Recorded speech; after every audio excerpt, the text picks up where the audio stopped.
بسم اللہ الرحمن الرحیم۔ وہ شکل سے شریف گھر کی بیٹی لگ رہی تھی۔ میں پاس گیا، میرے قریب ہو کر بولی، چلو گے صاحب؟ میں نے پوچھا کتنے پیسے لوگی؟ کہنے لگی آپ کتنے دیں گے؟ میں نے اس کی نیلی سی آنکھوں میں جھانک کر دیکھا، وہ بے بسی سے تھی۔ میں نے بولا آؤ کار میں بیٹھو۔ وہ ڈر رہی تھی۔ کہنے لگی کتنے آدمی ہو؟ میں نے کہا ڈرو نہیں، میں اکیلا ہی ہوں۔ وہ خاموش بیٹھی رہی، پھر کہنے لگی آپ مجھے سگریٹ سے اذیت تو نہیں دو گے نا؟ میں مسکرایا، بالکل بھی نہیں۔ پھر اس نے ایک لمبی سانس بھری، آپ میرے ساتھ کوئی ظلم تو نہیں کریں گے نا؟ آپ چاہے مجھے 500 کم دے دینا، لیکن میرے ساتھ برا نہ کرنا پلیز۔ وہ بہت خوبصورت تھی، معصومیت اس کی باتوں سے ٹپک رہی تھی، پھر بھی خدا جانے وہ کیوں جسم بیچنے پہ مجبور تھی۔ وہ نہیں جانتی تھی میں کون ہوں۔ میں نے پوچھا کھانا کھایا ہے؟ کہنے لگی نہیں۔ میں ہوٹل کے سامنے کار رکی، ہوٹل والا مجھے جانتا تھا۔ اس نے جلدی سے کھانا پیک کیا، مجھے دیا، میں کار میں بیٹھ گیا۔ آ کر میں اپنے ڈیرے کی طرف چل دیا۔ چوکیدار نے دروازہ کھولا، میں کار پارک کی۔ رات کے 11 بج رہے تھے۔ وہ مسلسل میری طرف دیکھے جا رہی تھی۔ میں نے کھانا پلیٹ میں ڈالا، اسے کہا ہاتھ دھو لو۔ وہ کہنے لگی میں نے نہیں کھانا۔ میں نے پیار سے کہا ڈرو نہیں، کچھ نہیں ہوگا۔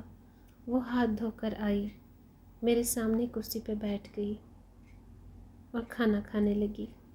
جب کھانا کھا لیا تو کچھ کھانا بچ گیا۔ کہنے لگی یہ میں گھر لے جا سکتی ہوں؟ میں مسکرایا، بالکل بھی نہیں۔ وہ چپ ہو گئی، برقع اتارنے لگی۔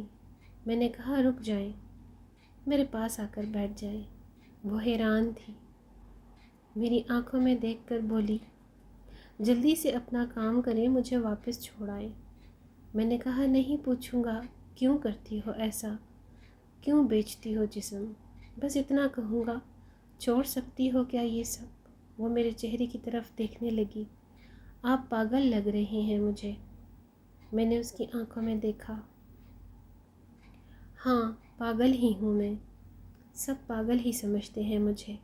وہ کہنے لگی اگر کچھ کرنا نہیں ہے تو مجھے واپس چھوڑاؤ گھر۔ میں نے اس کے سر پہ ہاتھ رکھا، پھر پرس سے 10,000 نکالے، اس کے ہاتھ پہ رکھے۔ وہ حیران تھی، کہنے لگی میں نے نہیں لینے، آپ کیوں دے رہے ہیں مجھے یہ پیسے؟ میں نے اس کے چہرے پہ ایک تھکن محسوس کی تھی۔ وہ اپنے آنسو رو کے بیٹھی تھی، بار بار کہہ رہی تھی مجھے بس واپس چھوڑ کر آؤ، مجھے ڈر لگ رہا ہے۔ میں نے اسے یقین دلایا ڈرنے کی کوئی بات نہیں ہے۔ اچھا بتاؤ بہت درد دیا ہے نا زندگی نے؟ یہ سننا تھا کہ اس کی آنکھیں نم ہو گئی تھیں، جیسے کوئی قیامت گزر گئی ہو اس پر۔ میں سمجھ چکا تھا کوئی بہت بڑا درد لیے گھوم رہی ہے۔ دروازہ کھولا، کانپتی آواز میں بولی مجھے چھوڑ کر آؤ واپس۔ میں نے اسے بیٹھنے کا کہا، بتایا میرا نام مصطفیٰ ہے، ڈرو نہیں، خود کو محفوظ سمجھو۔ اسے جب یقین ہو گیا پریشانی والی کوئی بات نہیں ہے تو بتانے لگی شوہر مر گیا ہے، 3 بیٹیاں ہیں، سسرال والوں نے نکال دیا، ماں باپ فوت ہو چکے ہیں، بھائی کوئی نہیں ہے۔ ماموں کے گھر آئی، ماموں کے بیٹے نے میرے ساتھ زیادتی کی۔ میں نے جب مانی کو بتایا تو سب نے مجھے غلط کہا، مجھے دھکے دے کر گھر سے نکال دیا۔ دور کے رشتہ دار نے ایک بڈھے سے میری شادی کروائی، اس کے بھی بچے تھے، اس کے بچوں نے مجھے بہت ذلیل کیا۔ پھر وہ شوہر بھی فوت ہو گیا، بیٹیوں کے لیے در بدر لیے بھٹکنے لگی، نہ چھت تھی نہ روٹی تھی، بھوک اور افلاس تھی۔ سڑک پہ کھڑی تھی کہ ایک صاحب آئے، کہنے لگے 1 گھنٹے کے 5,000 دوں گا۔ نہ چاہتے ہوئے ماں کی ممتا حالات کی ستائی ہوئی کیا کرتی، آخر چل دی۔ اب ہر روز جسم بیچتی ہوں، کرائے کا گھر لیا ہے، بیٹیوں کو اکیلا چھوڑ کر آتی ہوں، کیا کروں؟ بہت بار سوچا خودکشی کر لوں، لیکن بیٹیوں کو دیکھ کر ہمت نہیں ہوتی۔ وہ رو رہی تھی، میں زمانے کی بے حسی محسوس کر رہا تھا۔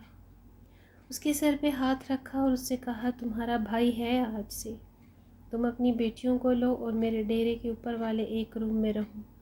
وہ یقین نہیں کر پا رہی تھی، کار میں بٹھایا، اس کے گھر پہنچا۔ بیٹیاں سوئی ہوئی تھیں، بہت پیاری تھیں، گود میں اٹھایا۔ دل کو سکون ملا، وہ مسلسل روئی جا رہی تھی۔ مجھے کہنے لگی، آپ فرشتے ہیں، آپ کون ہیں؟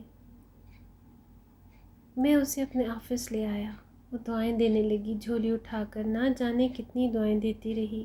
میں نے اسے کہا جا کر سو جائے۔ اپنے ڈیرے میں گیا، میرے سامنے سے وہ چہرہ گزرا جو ایک لڑکی اپنے شوہر سے جھگڑا کر رہی تھی، اسے کہہ رہی تھی مجھے طلاق دو، تم کو میری قدر ہی نہیں ہے۔ وہ اپنا گھر جلا رہی تھی اپنی بے وقوفی کی وجہ سے۔ وہ بیچاری کیا جانے زمانے کی تلخیاں کیا ہوتی ہیں، زمانے کا ڈسنا کیا ہوتا ہے۔ میں بتانا چاہتا تھا، اپنا گھر جان بوجھ کر اجاڑنے والی لڑکیوں کو طلاقیں لینا آسان ہے، اس کے بعد جینا موت ہے۔ کبھی ساس کا رونا، کبھی نند کا سیاپا، کبھی جٹھانی سے لڑائی، یہ ہر گھر کی بات ہے۔ اس کا یہ ہرگز مطلب نہیں کہ طلاق لینا یا گھر اجاڑنا۔ اللہ سب کے گھروں کو آباد رکھے، اور گھر آباد دو افراد سے نہیں، پورے گھر والوں کے تعاون اور محبت سے ہوتے ہیں۔ ویڈیو اچھی لگے تو لائک اور شیئر کیجیے گا۔ اگلی ویڈیو تک اللہ حافظ۔